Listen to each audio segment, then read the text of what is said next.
ঢাকা থেকে মাগুরের ভাড়া 510 টাকা বিআরটিএ নির্ধারণ করে দিয়েছে, কিন্তু আপনারা মাগুরে ব্লক করে দিয়েছেন। দিয়ে শুনেন, লাস্ট স্টপেজের ভাড়া নিচ্ছেন 960 টাকা। একজন ভদ্রলোক মাগুরে যাবেন, তাহলে ওনাকে দিতে হচ্ছে কত? 960 টাকা। এটা তো আনএক্সপেক্টেড, এটা আইন ভায়োলেশন হয়েছে, এগুলো করতে পারবেন না। আপনাকে সতর্কতামূলক 5,000 টাকা জরিমানা আরোপ করা হবে, এক্ষুনি পরিশোধ করবেন। আদালত আমরা আইনগত ব্যবস্থা নেব, দ্রুত পরিশোধ করবেন। যা বলবেন আদালত থেকে শাস্তিটা পড়ে শোনাই, 1 বছরের কারাদণ্ড, 50,000 টাকা জরিমানা। আপনাকে উভয় দণ্ড আছে, আপনার লাইসেন্সও বাতিল হতে পারে, সাময়িক কার্যক্রম বন্ধ রাখতে পারে। আমাদের সাথে সরকারের সর্বোচ্চ মহল থেকে এখন নির্দেশ এগুলো। আপনি যদি আমার রায়ের সাথে সম্মতি না জানান, আপনি আদালতে যে রায়ের বিরুদ্ধে আপিল করতে পারবেন।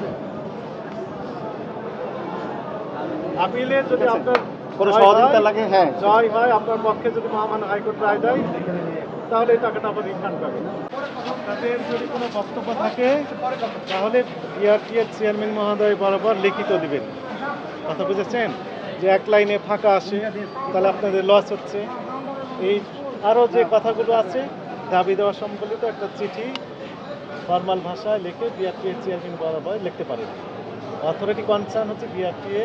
ওনারা যদি মনে করেন যে আপনার দাবি দেওয়া যৌক্তিক, তাহলে সেটা আমলে নেবেন, নিয়ে এক্সিকিউট করবেন। আর যদি আমলযোগ্য না হয়, তাহলে তো এটি বাতিল করে দেবেন। কথা বুঝেছেন?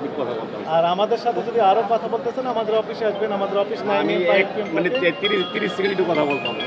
আমার অ্যাকাউন্টে যেটা হয়েছে, এগুলো সকালে একটা কাউন্টার হয়ে গেছে, জাস্ট সাতক্ষীরা গাড়িটা আর্মির লোকাই ছিল, এখানে বিএডির লোক ছিল এখানে প্রেজেন্ট। এখানে একজন এসআই ছিল রানিং ডিউটিতে অবস্থায়, আপনাকে পিছনে আছে, উনি প্রেজেন্ট ছিল। উনি কমপ্লেন দিয়েছিল যে আমার কাছে ভাড়া বেশি নিয়েছে। আমরা শুনেছি সেটি আমলযোগ্য হয়নি।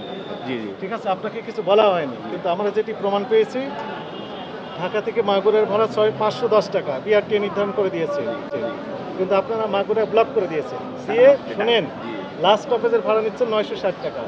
একজন ভদ্রলোক মাগুরে যাবেন, তাহলে ওনাকে দিতে হচ্ছে কত? 960 টাকা।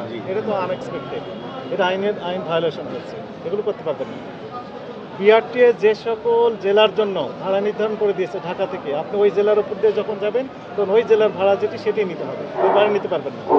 লাস্ট স্টপেজের ভাড়া আপনি নিতে লাস্ট স্টপে যাবেন ওই প্যাসেঞ্জার কাছে।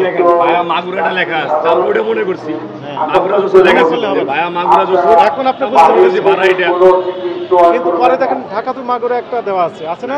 ওটা তো আমাদের, আমরা এখানে ভাড়া পাই আচ্ছা, না। পরের পেজ আছে, পরের পেজ আছে।